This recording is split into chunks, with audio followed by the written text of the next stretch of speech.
This is Genevieve with Belladonna Moonbeams. How are y'all doing? I'm doing well. This is the reading for Capricorn for November 9th, 2020 through November 15th, 2020. And this year is almost over. It has been crazy. Every bit of it has been crazy. I've never seen an election like this. I've never seen a pandemic like this. I have seen riots before. But it just goes on and on and on. It's never ending. So, the year's almost over. Thanksgiving's coming up. Turkey. And I hope we all get our Christmas wishes. So, the first card I get for y'all is the Seven of Swords. This card tells me that this week you're going to become very aware of someone or something that's not what it seems, and it's not in a good way.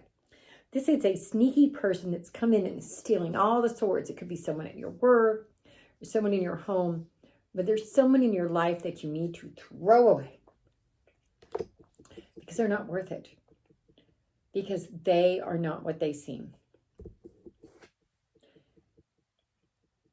The next card I get is the Nine of Cups. And this card tells me you're going to get, it was reversed, so you can have everything you want. But I don't think you can have everything you want as long as you keep this person around. And then the next card I get is Death. Death is a literal change, not literal death, literal change. Something in your life is seriously going to change. And that's really rather, it's going to be a radical change. And I think it's to get rid of this person. And that once you do, you're going to have this happiness. The next card I pulled from the Crow Tarot deck. And this card is the Six of Swords. And this card is also about change. And see, it's cutting your losses and moving on, moving forward. See, he's flying forward. And I think that goes back to this person. This person is not good for you. Then I pulled a card from the Spell Casting Oracle deck. And we got the Strength card. This card says you have all the strength you need to make it through this time period. That doesn't mean it's easy. Sometimes the things that take the most strength seem the hardest, but sometimes they're really not once you get moving. It's like when you get in a cold swimming pool. The first, you put your toe in, you go, it's so cold. Then you put your foot in, you're, I think I'm going to die. I don't know if I'm going to go swimming. And then you get into your knee. And then you get in up to here, and it's really cold down there. And eventually, you're all in up to here, and the water feels great. But you had to do those little steps. Or you could just jump in and get it over with. I'm really more like the toe person. But my daughter, one of my daughters is like the jump in person.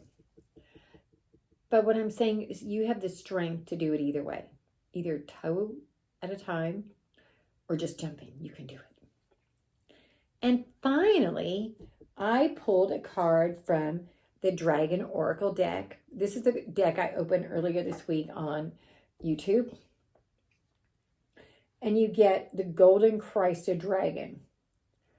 And this card says that you are to bring your higher love. This is to bring you higher love so you can absorb the Christ energy. Now, what that means is that you can absorb the God that is inside of you, the God or the goddess that's inside of you. You have it already, but you have the ability right now, because of all you're going through, to absorb that and to become an even better person. You know, I don't know if you know what namaste means, but it means the God in me sees the God in you. So that's what this card is about. It's about allowing the God in you to thrive, to come forth, to go, I am awesome. Now we're going to read from the crystal ball. I'm going to read from the crystal ball. And I picked the purple one because that's for the third eye. It's for wisdom. It's for psychic ability.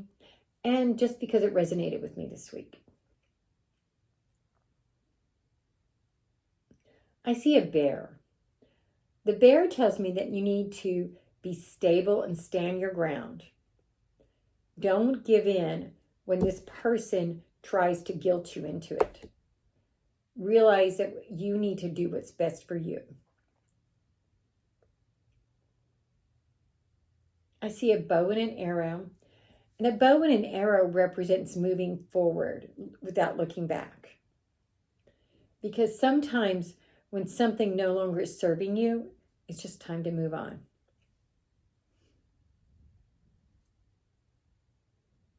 And I see a swan. Now, I'm sure all of y'all have heard the Hans Christian Andersen story about the ugly duckling.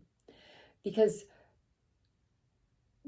little swans, baby swans, I think they're called, I'm not sure what they're called, baby swans, are not the prettiest of the poultry or the birds, but they turn into gorgeous swans.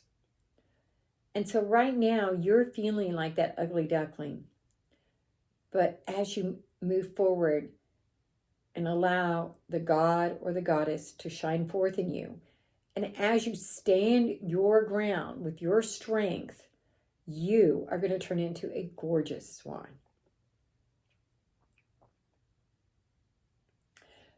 And I see ripples like in a river or lake. Have you ever skipped rocks? You pick up a rock and throw it into the water and it sends out ripples. That's what I see. And so what that's telling me is that as you make these decisions, as you gather the strength to walk away from what isn't serving you any longer, you're going to have a ripple effect and other people are going to see you and they're going to see that Christ-like love in you. They're going to see that God in you, and it's going to affect their lives for the positive. And you may not ever know who all you affected. We never do. There was a bus driver on the University of Arkansas campus once upon a time that has had a major impact on me. I did not see him, I think it was in the 90s, and I never saw him again. And I've always wanted to tell him what an impact he had on me and what an example he was. So namaste, y'all. You have a good week. If you want to do a private reading, send me a text, 405-512-9400, or just give me a ring. And go ahead and subscribe to my YouTube page. Have a good one. Bye.